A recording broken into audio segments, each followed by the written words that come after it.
Before that, please take a moment to subscribe to our channel and hit that bell icon so you won't miss any future videos from us.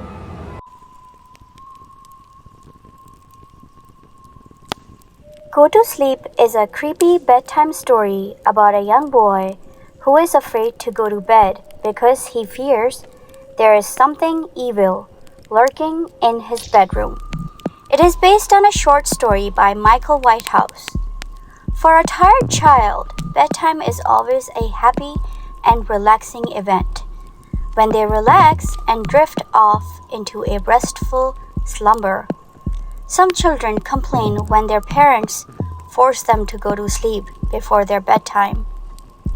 For me, bedtime was always fearful and terrifying event that I dreaded every night. My fear of sleeping began when I was 8 years old. My parents moved me into my own bedroom, a small and narrow room at the back of the house, just large enough for a bunk bed and a chest of drawers. It had only one window, which looked out onto the back garden and didn't let in much light. It was the first time I had ever slept on my own, and from the very first night, I remember experiencing a strange feeling of unease. As I lay on the top bunk, trying to fall asleep, I thought I heard a noise. I couldn't be sure, but it seemed to be coming from the bottom bunk. The room was pitch black and the curtains on the window let in just enough light to make out vague shapes in the dark. At first, I wasn't sure what the noise was. Sometimes, the simplest of sounds can be the most unnerving. I listened closely and realized that it was the unmistakable sound of bed sheets rustling in the dark. The bottom bunk was empty, but when I peered over the edge of my bed, I thought I saw something out of the corner of my eye. Something suddenly withdrawing out of sight into the bottom bunk. Something that did not wish to be seen. I lay there in disbelief, trying to convince myself that it was just my fevered imagination running wild. I turned to face the wall and closed my eyes, willing myself to fall asleep quickly. The rustling sounds beneath me steadily increased until I couldn't ignore it anymore. Whatever was lurking in the bottom bunk began to toss and turn violently. Fear gripped my heart, and I had a terrible sinking feeling in the pit of my stomach. My pulse was racing and I broke out into a cold sweat. I could hear the sheets thrashing back and forth below. Eventually, I couldn't take the tension anymore and cried out for my mother. Suddenly, the bunk bed began to shake violently, clattering against the wall. The bed sheets below me were still twisting and turning.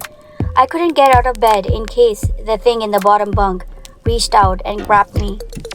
I imagined it pulling me by the ankle and dragging me off into the darkness. I was trapped in the top bunk, like a cornered rat, unable to flee. I clutched my blanket with white knuckles and waited. The door finally burst open and my mother came in to calm me down. Tears were streaming down my face. She lay down in the empty bunk and promised to stay there until morning. Eventually, I was able to fall asleep. The next day, as I played in the backyard, I kept glancing up at my bedroom window. Each time, a chill ran down my spine and my hair stood on end. I felt like something was lurking in that room, watching me play and waiting for night to fall, so it could be alone with me again. I tried to tell my parents about it, but they wouldn't listen to me. They just dismissed my claims as childish fears of the dark, and when night arrived, they ushered me upstairs and forced me to get into bed. "Go to sleep," said my mother. "Stop being such a baby." I didn't protest. It was no use. I resigned myself to my fate, climbed up to the top bunk, got under the covers and waited. Lying there in the darkness, alone and frightened, I heard the quiet rustling of bed sheets and knew it was starting again. But This time, it was different. I heard the sound of slow, rasping breathing coming from the bottom bunk. The soft, labored wheezing made me shudder. Only a flimsy mattress separated me from whatever was lurking below. Lying there, paralyzed with fear, I just wanted the thing to leave me alone. Its labored breathing became louder and louder. Then, suddenly, I felt something long and thin poking at the underside of my mattress. I screamed in horror, and the bunk bed began shaking violently. My mother came rushing in and calmed me down with a comforting hug. Eventually, my terror subsided, and with her standing guard, I was able to fall into an uneasy sleep. This continued for weeks. Night after night, I would wake up to the sound of rustling sheets. Each time, I would scream for help, and the bed would begin to shake violently. As soon as my mother came in, everything would stop, and she would have to spend the rest of the night in the bottom bunk, just so I could go to sleep. It was a difficult time for my family. My grandmother was sick, and my mother had to go and take care of her. When I found out that my mother would be away for the whole weekend, I flew into a panic. There would be nobody to protect me from the thing in the bottom bunk. No one would answer my cries in the middle of the night. On the day my mother left, I rushed home after school and immediately stripped the bed sheets and mattress off the lower bunk and removed all of the slats. My plan was to prevent that thing having a place to sleep for the night. I hoped that somehow this would protect me. Unfortunately, that night proved to be the most terrifying experience of all. To this day, I shudder to think about it. I managed to fall asleep, but in the middle of the night, something woke me up. The room was pitch black, and there was no noise, no rustling of sheets, no movement at all. However, something didn't feel right. Just then, I felt the covers on my bed begin to move. The horrifying truth suddenly dawned on me.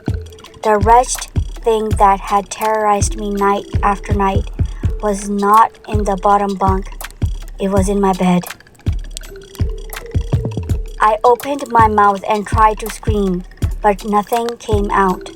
My eyes were wide with terror, and I lay motionless, barely able to breathe. I didn't want to let it know I was awake. I could feel it lying beside me, something cold and slimy, leaning against my right arm. It was lying under the blanket. I could see its outline, but I didn't dare to look.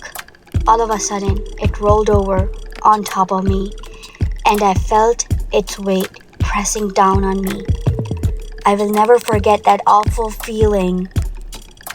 Hours passed, and I lay there motionless in the darkness, too frightened to move a muscle.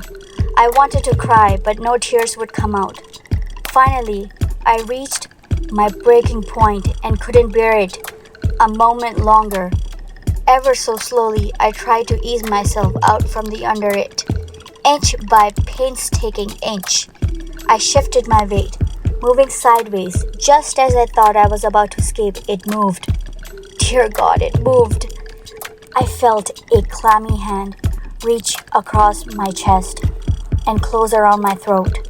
Its grip gradually tightened, and I felt it squeezing my neck. The horrid, slimy thing began writhing and contorting under the blanket. I could hear it wheezing, rasping, and coughing. I felt its breath against my face, foul and cold as ice. Dawn was breaking, and the first rays of sunshine were peeking through the curtains. I fought for dear life, but I was no match for it. As its scrawny fingers squeezed my neck, I felt the life ebbing from me. I tried to scream, but the thing's grip was too tight. I was fighting to stay conscious when, suddenly, it released me and slowly withdrew. melting slowly into the wall. I tumbled off the bed and scrambled out of the bedroom. When I got downstairs, I breathed a sigh of relief. I had survived the most horrible experience of my life. To this day, I still break out in a cold sweat at the sound of bed sheets rustling in the night. I spent the entire day trying to convince my father to spend the night in my room.